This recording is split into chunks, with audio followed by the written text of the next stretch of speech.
नमस्कार, मैं हूं दीपाली राणा। आप देख रहे हैं योर मनी और हमारा स्पेशल शो जो हर रोज हम लाते हैं ताकि अपने व्यूअर्स की जो पोर्टफोलियो रिलेटेड क्वेरीज हैं उनको सुलझा सकें और उनके सवाल शामिल कर सकें। इस शो में आप भी हिस्सा बन सकते हैं। आपके पास कोई भी सवाल है, आपके पोर्टफोलियो रिलेटेड, नई शुरुआत रिलेटेड, किसी फंड को लेकर कोई कंफ्यूजन है, तो आप योर मनी का हिस्सा बन सकते हैं। आप अपने सवाल हमें व्हाट्सएप कीजिए 7045220000 पर। ईमेल है yourmoney@nw18.com। फेसबुक और एक्स पर जाएंगे तो ये शो आप लाइव भी देख सकते हैं, क्वेश्चंस पोस्ट कर सकते हैं #AskAwaz yourmoney लिखकर। आपकी तमाम क्वेरीज को आंसर करेंगे हमारे आज के एक्सपर्ट। हमारे साथ आज आपके सभी सवालों को आंसर करने के लिए मनी फ्रंट के को फाउंडर CEO मोहित गांग मौजूद हैं। मोहित, नमस्कार, स्वागत है आपका। और इनफैक्ट क्वेरीज लें उससे पहले निफ्टी टोटल मार्केट इंडेक्स की बात करते हैं कि एग्जैक्टली ये इंडेक्स फंड है कैसा, कौन सी कैटेगरी को सूट करता है, किस तरीके से डाइवर्सिफाइड है cross mid cap small cap segments में, इन सब बातों को समझते हैं। स्वागत है आपका। तो पहले तो यही समझाइए कि निफ्टी टोटल, क्योंकि निफ्टी इंडेक्स फंड तो हमने सुना है, लेकिन Nifty total market index fund exactly क्या है, ये किस तरीके से फंक्शन करता है? जी दीपाली जी, बहुत बहुत शुक्रिया शो में बुलाने के लिए।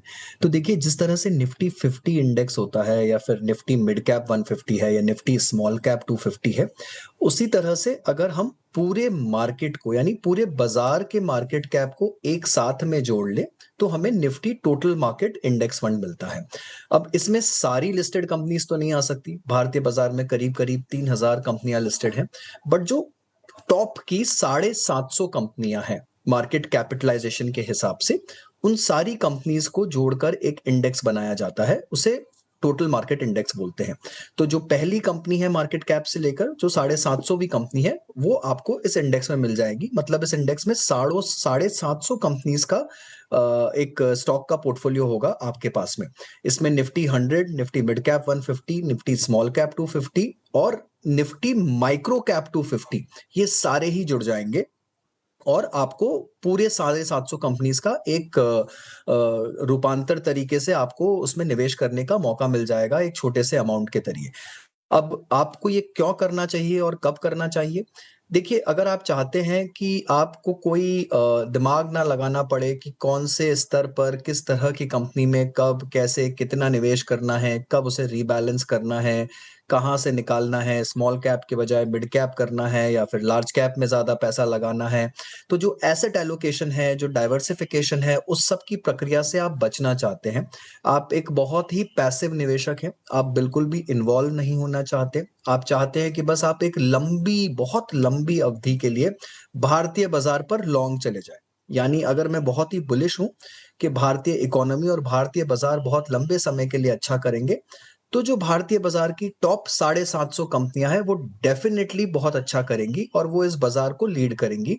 तो मेरा व्यू यहाँ पर सिर्फ इतना है कि मैं किसी तरह की दिक्कत नहीं चाहता। मैं एक पैसिव इन्वेस्टर हूँ, मैं अपने काम पर फोकस करना चाहता हूँ और मैं चाहता हूँ कि जो मेरा निवेश है वो भारतीय बाजार की टॉप कंपनीज में रहे और इसलिए मैं ये 750 कंपनीज का इंडेक्स खरीदकर शांति से बैठना चाहता हूँ। तो this is a great long term strategy, जहां पर आप बिना किसी हैसल के एक अच्छा इंडेक्स लेकर आपको पूरे बाजार का एक क्या बोलते हैं, एक अच्छा पोर्टफोलियो आपके पास में मिल जाएगा। Well diversified, well made portfolio जिसे आप एक लंबी अवधि के लिए रख सकते हैं। ओके, चलिए, तो ये आपको जानकारी बताई गई है कि लंबी अवधि के लिए रख सकते हैं, डाइवर्सिफाइड पोर्टफोलियो है और किस तरीके से ये काम करता है। अच्छा, अगर पूरे पोर्टफोलियो एलोकेशन में इस पर्टिकुलर फंड की पोजीशनिंग देखें तो वो कैसी हो सकती है? यानी अगर कोई Nifty total market index fund लेता है तो इसके साथ और कौन सी फंड कैटेगरीज लेकर एक कंप्लीट पैकेज बन सकता है? साथ ही लॉन्ग टर्म वेल्थ क्रिएशन और स्टेबिलिटी के हिसाब से इस फंड की पोजीशनिंग कैसी है? जी, तो देखिए दीपाली जी, होता ये है कि जब आप ये Nifty total market index fund लेंगे तो 750 कंपनीज तो आपके पास आ गई पोर्टफोलियो में एक ही फंड के जरिए। बट इसमें दिक्कत ये है कि इस पूरे इंडेक्स में जो लार्ज कैप निफ्टी 100 है, उसका वेटेज करीब करीब 70-75% के आसपास है। तो जो मिड कैप, स्मॉल कैप और माइक्रो कैप इंडेक्स है, उनका वेटेज बहुत ही कम है, बिकॉज ये फ्री फ्लोट मार्केट कैपिटलाइजेशन के आधार पर बना हुआ इंडेक्स है। तो जितनी बड़ी कंपनी है, जितना ज्यादा उसका फ्री फ्लोट मार्केट कैप है, उतना ही ज्यादा उसका वेटेज होगा। तो भारतीय बाजार में जो लास्ट की 250 कंपनीज हैं माइक्रो कैप में, या फिर जो स्मॉल कैप और माइक्रो कैप मिलाकर जो आखिरी की 500 कंपनी कंपनीज है उनका वेटेज बहुत ही कम होगा। आप मान लीजिए कि ये 5% के नीचे का वेटेज होगा या 10% के अंदर आपको स्मॉल कैप और माइक्रो कैप कंबाइंड तरीके से मिल पाएंगे, तो एक बहुत बड़ा वेटेज नहीं है। तो अगर आप एक ऐसे निवेशक हैं जो चाहते हैं कि आप अग्रेसिव तरीके से मिड कैप और स्मॉल कैप भी रखना चाहते हैं अपने पोर्टफोलियो में, तब फिर ये इंडेक्स आपको पूरी तरह से मिड, स्मॉल और माइक्रो कैप का रिप्रेजेंटेशन नहीं देता है। तो अगर आप चाहें तो इस इंडेक्स फंड के साथ-साथ अपने पोर्टफोलियो में एक अलग से मिड कैप, स्मॉल कैप या फिर माइक्रो कैप इंडेक्स, डिपेंडिंग आपका रिस्क प्रोफाइल क्या है, आप किस तरह से अपने पोर्टफोलियो को स्वरूप देना चाहते हैं, उसे कितना अग्रेसिव बनाना चाहते हैं और क्या समय अवधि के लिए बनाना चाहते हैं, ये सब सोचकर जांच परख कर आप चाहें तो मिड, स्मॉल और माइक्रो कैप इंडाइसेस अलग से अपने पोर्टफोलियो में रख सकते हैं। तो इसके जरिए आपको एक पूरा ओवरऑल मार्केट कैप मिल जाएगा। अमूमन उसमें लार्ज कैप रहेगा और स्मॉल और माइक्रो कैप के लिए आप अलग से उनके इंडाइसेस अपने पोर्टफोलियो में रख सकते हैं। या फिर एक दूसरा तरीका ये हो सकता है दीपाली जी कि आप एक टोटल रिप्रेजेंटेशन के लिए इसको रखिए और फिर अपने पोर्टफोलियो में सिर्फ एक्टिव एलोकेशन कीजिए और एक्टिव एलोकेशन में आप सेपरेटली लार्ज, मिड, स्मॉल के फंड सेलेक्ट करके एक एक्टिव पोर्टफोलियो साइमल्टेनियसली बनाए और पैसिव को पूरी तरह से सिर्फ इस इंडेक्स से रिप्लेस कर दीजिए। वो भी एक बहुत ही शानदार स्ट्रेटजी हो सकती है। ओके, चलिए, तो तमाम डिटेल्स आपको बताई गई हैं निफ्टी टोटल मार्केट इंडेक्स से जुड़ी हुई। अब बात करते हैं आपकी क्वेरीज की और पहले व्यूअर से कनेक्ट भी करते हैं। हमारे साथ सवाल पूछने के लिए तरुण मौजूद हैं जोधपुर से। तरुण नमस्कार, बताइए क्या क्वेश्चन है आपका? नमस्कार मैम, एक्चुअली मेरी एक ऐसा ही चीज चल रही है। पॉइंट फ्लेक्सी कैप में 1000, point small cap 1000, HDFC mid cap 1000 और ICICI pro multi asset allocation 1000। मेरे दो क्वेश्चन है मैम। एक तो मैं इसको इंक्रीज करना चाहता हूँ और मेरे ये पॉइंट की जो फंड है वो परफॉर्म नहीं कर रहे हैं। लास्ट 2 ईयर से मेरी एसआईपी चल रही है और मेरा ओरिजिन 20 ईयर्स तक है मैम। तो क्या मैं चेंज करूँ उन फंड्स को, और जो बढ़ानी है तो किसमें बढ़ाऊँ? तो आपके जो एग्जिस्टिंग फंड्स हैं ये 4000 के आपने 4 फंड्स चुने हुए हैं, quant flexi cap, quant small cap, HDFC mid cap और ICICI Pru multi asset, correct? जी मैम। और आपका 15 इयर्स का टाइम होराइजन है। अच्छा, आपने जो कहा कि एसआईपी आपको डबल करनी है, यानी आप इमीडिएटली 4 से बढ़ाकर 8 कर लेंगे या फिर क्या प्लान है एग्जैक्टली? जी मैम, 4 से 8। ओके, तो बताइए क्या सजेशन रहेगा इनके लिए? 4000 किससे ऑलरेडी कर रहे हैं, टोटल 8 की करना चाहते हैं, कहाँ करें? एग्जिस्टिंग फंड्स में करें या कुछ बदलाव करने की जरूरत है? प्लस 15 इयर्स में क्या एक्सपेक्ट करें? जी, तरुण जी बहुत बहुत नमस्कार। आप मेरे ही शहर से हैं, जोधपुर से, तो आपसे बात कर कर काफ़ी अच्छा लग रहा है। तो देखिए, 4000 रुपये की आपकी मंथली सिप चल रही है जिसे आप बढ़ाकर 8000 रुपये करना चाहते हैं। तो 8000 रुपये की अगर आप मंथली एसआईपी करेंगे तो करीब करीब 15 साल में अगर मैं 12% की ग्रोथ रेट अज्यूम करूं तो 8000 रुपये की एसआईपी आपको 38 लाख रुपए का कॉर्पस दे देगी। तो ये तो हुई आपकी गोल प्लानिंग की बात कि आप इतनी रकम जुटा पाएंगे 8000 रुपए की एसआईपी से। अब देखिए, आपने जो एसआईपी कर रखी है तरुण जी, वो एक तो आपने 2 क्वांट के फंड ले रखे हैं और आपने सही कहा कि पिछले 2 साल से परफॉर्म नहीं कर रहे हैं। देखिए, Quant as a fund house जो है और जो Sandeep Tandon as a fund manager की फिलॉसफी रही है वो थोड़ी सी मोमेंटम बेस्ड फिलॉसफी है और भारतीय बाजार में पिछले 1 साल से अगर कुछ नहीं है तो वो है मोमेंटम। वो मोमेंटम एक बढ़ते हुए बाजार का स्तर होता है जहां पर आप बढ़ते हुए बाजार में भागते हुए शेयरों में उतना ही ज्यादा निवेश करते हैं और आप एक बेसिकली, अगर आसान भाषा में समझाना चाहूं तो आप चलती गाड़ी में चढ़ रहे होते हैं उसके अंदर में, राइट? तो गाड़ी की रफ्तार के साथ में आपके पोर्टफोलियो की रफ्तार भी बढ़ती रहती है। पर फिलहाल भारतीय बाजार का ऐसा रूप बिल्कुल भी नहीं है। ये स्ट्रैटेजी अच्छी हो सकती है अगर एक बहुत ही अच्छा शानदार मार्केट हो, ऊपर चढ़ता हुआ मार्केट हो, बट साइडवेज मार्केट में this is not a great strategy. तो थोड़ा सा मेरी सलाह ये रहेगी कि क्वांट के 2 फंड की बजाय आप उसे एक में कंसोलिडेट करिए। स्मॉल और फ्लेक्सी दोनों रखने की आवश्यकता नहीं है। आप फ्लेक्सी में ही अपनी एसआईपी को कायम रखिए, स्मॉल को हटा दीजिए और वहां से आप एक प्योर लार्ज कैप फंड अपने पोर्टफोलियो में रख लीजिए। चाहे तो एक निफ्टी 50 इंडेक्स फंड, बंधन निफ्टी 50 इंडेक्स, या फिर एक प्योर आदित्य बिरला का एक्टिव लार्ज कैप फंड भी आप अपने पोर्टफोलियो में रख सकते हैं, उसे शामिल करिए। और मिड कैप में और स्मॉल कैप में आपके पास एलोकेशंस ऑलरेडी हैं। आप चाहें तो एक अच्छा मल्टी कैप या फ्लेक्सी कैप फंड अपने पोर्टफोलियो में शामिल कर सकते हैं। फ्लेक्सी ऑलरेडी क्वांट का है तो एक मल्टी कैप फंड को आप अपने पोर्टफोलियो में शामिल कर लीजिए। तो आपके पोर्टफोलियो में जो थोड़ा सा ओवरऑल बैलेंस की कमी है वो आ जाएगी। और प्रू मल्टी एसेट और एचडीएफसी मिड कैप दोनों ही बेहतरीन स्कीम्स हैं, तो उन्हें आप कंटिन्यू कर सकते हैं। इनफैक्ट उनमें दोनों में आप अपना एलोकेशन को बढ़ा भी सकते हैं।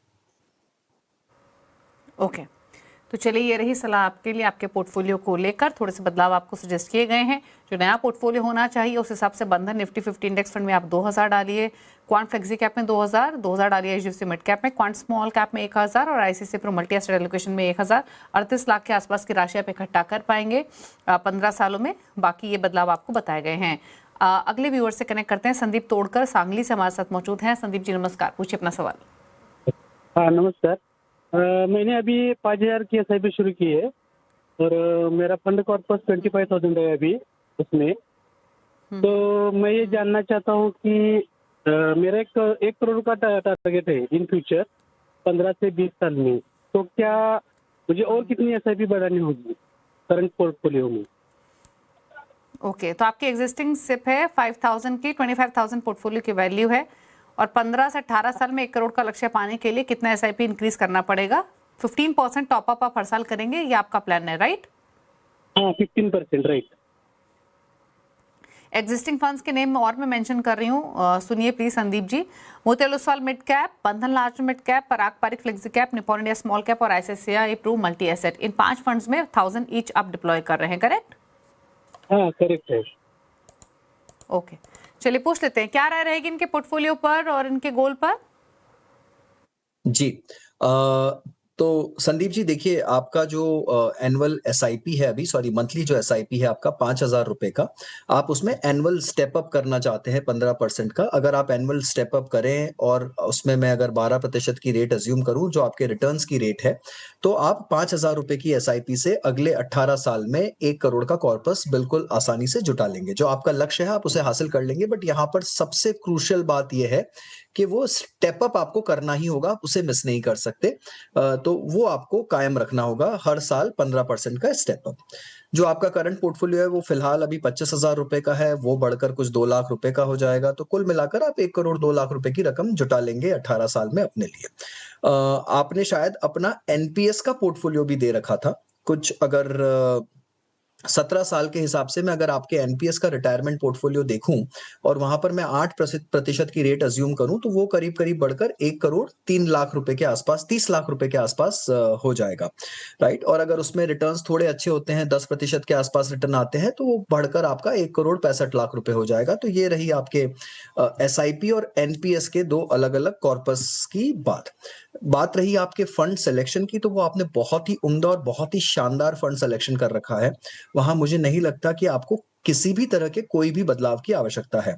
मोतीलाल मिड कैप अपनी श्रेणी का बेहतरीन फंड है। निप्पॉन स्मॉल कैप भी स्मॉल कैप का अव्वल दर्जे का फंड है। पराग पारिक फ्लेक्सी से अच्छा कोई फंड नहीं है फ्लेक्सी कैप में। और बंधन लार्ज एंड मिड भी बहुत ही शानदार फंड है। और मल्टी एसेट कैटेगरी में प्रू ICICI मल्टी एसेट की कोई सानी नहीं है। तो ओवरऑल आपका एलोकेशन बहुत अच्छा है। जब आप अपने एलोकेशन को बढ़ाने जाएं तो सबसे पहले तो आप इन्हीं स्कीम्स को टॉप अप करिए।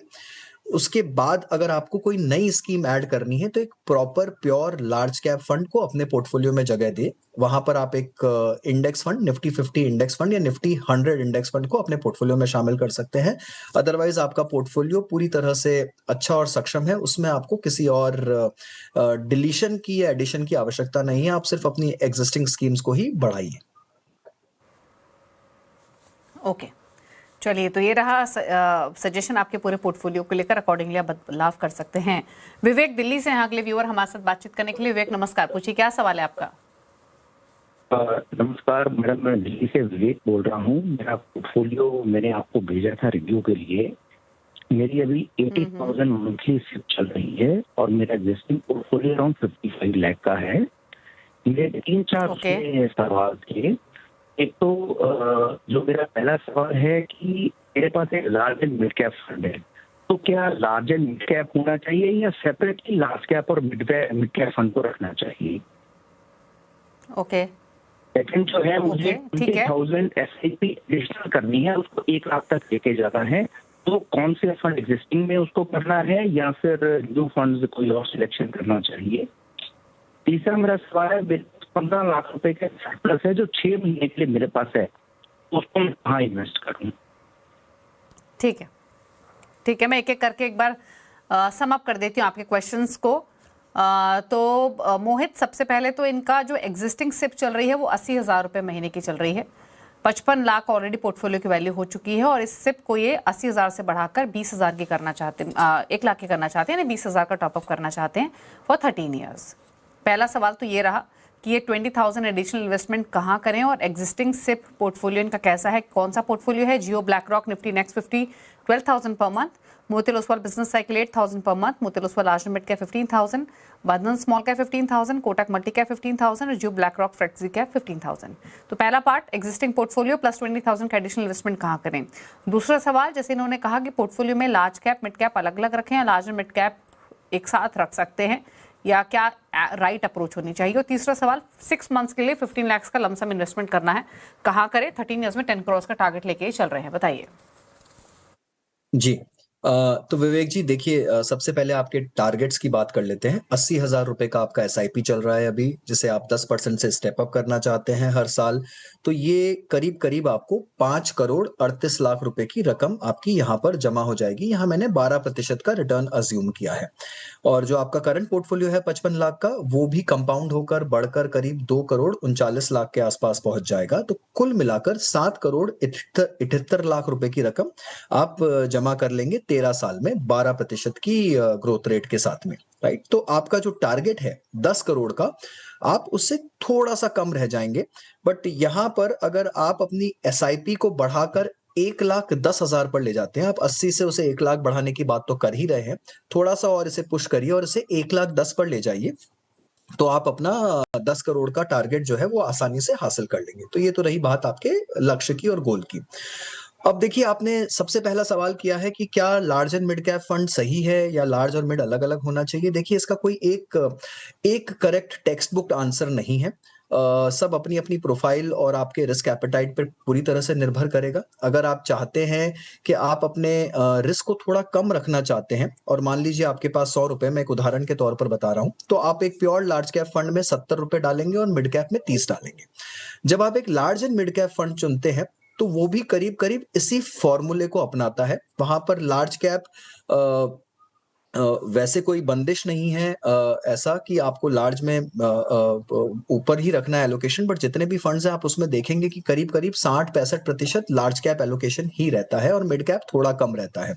तो आपको बाय डिफॉल्ट ये मिल जाता है और फंड मैनेजर के पास में थोड़ी फ्लेक्सिबिलिटी रहती है कि वो जब चाहे लार्ज कैप को कम कर मिड कैप को बढ़ा सकते हैं या मिड कैप को घटाकर लार्ज कैप को बढ़ा सकते हैं। तो थोड़ी फ्लेक्सिबिलिटी मिल जाती है, एक ऑटो बैलेंसिंग मिल जाता है आपको इन दोनों के बीच में। मेरी पर्सनल राय ये है कि अगर आप लंबी अवधि के लिए पोर्टफोलियो बना रहे हैं तो अपने रिस्क को सेग्रीगेट करिए। लार्ज कैप को लार्ज कैप रखिए, मिड कैप को मिड कैप रखिए। चाहिए तो कोई बुराई नहीं है पोर्टफोलियो में 2 अलग अलग फंड रखने के लिए, एक प्योर लार्ज, एक प्योर मिड और एक लार्ज एंड मिड। आप तीनों ही कैटेगरीज अपने पोर्टफोलियो में शामिल कर सकते हैं। तीनों की अपनी अलग उपयोगिता है। जैसे आप फ्लेक्सी कैप भी शामिल करते हैं, वैसे ही large and mid cap category है। इनफैक्ट अगर आप मुझसे पूछें तो मुझे फ्लेक्सी कैप के कंपैरिजन में हमेशा से लार्ज एंड मिड कैप ज्यादा अच्छी लगती है as a category, because flexi में वैसे भी बहुत छोटी मात्रा में स्मॉल कैप होता है जो आपके पोर्टफोलियो को मूव नहीं कर सकता। तो हमेशा स्मॉल कैप को सेपरेटली रखना बेटर होता है और लार्ज एंड मिड को आप एक कैटेगरी के तौर पर अलग से अपने पोर्टफोलियो में रख सकते हैं। तो ये तो बात रही आपके लार्ज एंड मिड कैप की। आपका एक और सवाल था मेरे ख्याल से आपके फंड चॉइसेस को लेकर, दीपाली जी। 15 लाख लमसम इन्वेस्टमेंट करने हैं फॉर 6 मंथ्स। 15 लाख, जी सॉरी, हाँ। तो 15 लाख, देखिए अब 6 महीने की अवधि काफी छोटी अवधि है। यहाँ पर आप डेफिनेटली एक्विटी का रिस्क नहीं ले सकते। जिस तरह से बाजार की चाल अभी चल रही है, कतई आप एक्विटी में रिस्क नहीं ले सकते हैं। और अगर आपको सेफ रखना है इस पैसे को तो आपके पास में 2 ही चॉइसेस हैं। या तो आप एक pure fixed income debt fund कीजिए या फिर आप आर्बिट्राज फंड का सहारा ले सकते हैं। आर्बिट्राज फंड में बेनिफिट आपको ये रहेगा कि जो टैक्सेशन होगा वो आपका इक्विटी टैक्सेशन लगेगा। तो 6 महीने अगर आप रखते हैं तो आपको शॉर्ट टर्म कैपिटल गेन्स आएंगे जो कि टैक्सेबल है 20% पर। और अगर आप डेट फंड करते हैं, मान लीजिए आप कोई मनी मार्केट या अल्ट्रा शॉर्ट टर्म फंड करते हैं, तो वहां पर आपको आपकी आय के हिसाब से यानी आपके इनकम स्लैब के हिसाब से टैक्स लग जाएगा। तो अब आपको देखना ये होगा कि आप किस टैक्स ब्रैकेट में आते हैं। अगर आप हाईएस्ट टैक्स ब्रैकेट में हैं तो आपको आर्बिट्राज ही करना चाहिए। अगर आपका जो टैक्स फाइल है वो कम है, यानी कम स्लैब पर है, 10% के स्लैब पर ही है मान लीजिए उदाहरण के तौर पर, तब आप बेटर ऑफ रहेंगे अगर आप डेट फंड कर लीजिए। तो आपको अपने टैक्स के हिसाब से देखना होगा कि कौन सी कैटेगरी आपके लिए ज्यादा सूटेबल है। बट एक सेफ रिटर्न 6 से 7% के बीच का अगर आपको अज्यूम करना है तो दोनों ही कैटेगरीज आपको वो रिटर्न दे देगी। डिफरेंस सिर्फ आपको टैक्सेशन का आएगा, पोस्ट टैक्स रिटर्न्स आपको देखकर निवेश करना पड़ेगा। ओके, चलिए, तो ये रही राय आपके पोर्टफोलियो को लेकर। नया फंड जो आपको 20,000 की नई सिप करनी है वो एडलवाइज मिड कैप में कर सकते हैं। लमसम इन्वेस्को आर्बिट्रेज फंड में आप डाल सकते हैं। चलिए बात करते हैं कुछ और व्यूअर्स से, और एक सवाल पूछने के लिए हमारे साथ प्रियंका राजपूत मौजूद है। प्रियंका नमस्कार, बताइए अपना सवाल। Good evening ma'am. एक्चुअली मैंने पोर्टफोलियो आपको शेयर किया हुआ है। मेरे SIP लगभग 62,000 रुपीज़ का मंथली SIP है, और मैंने आपको डिफरेंट फंड्स शेयर किए हुए थे, जिसपे कुछ मिड कैप के हैं, कुछ मल्टी एसेट फंड्स हैं। मेरे को जस्ट ये पूछना था कि मेरा जो आज से 10 साल के बाद का है वो 2 CR कुछ का इन्वेस्टमेंट का है, कि मतलब मेरे को 2 CR कुछ कॉर्पस जमा हो जाए। उसके लिए मैंने 62,000 रुपीज़ कुछ के SIP की है। इसमें मेरे को और मतलब ये पोर्टफोलियो जो मेरा है वो ठीक है, इसमें ही बने रहना चाहिए कि कुछ चेंजेस करने चाहिए पोर्टफोलियो में? और मुझे 5,000 रुपीज़ मंथली की एक SIP और स्टार्ट करनी है, तो कौन सा फंड हम मतलब चूज कर सकते हैं? उसके रिगार्डिंग ही पूछना था मैम। ओके, बताइए क्या सलाह रहेगी इनके लिए। एग्जिस्टिंग फंड्स तो स्क्रीन पर हैं।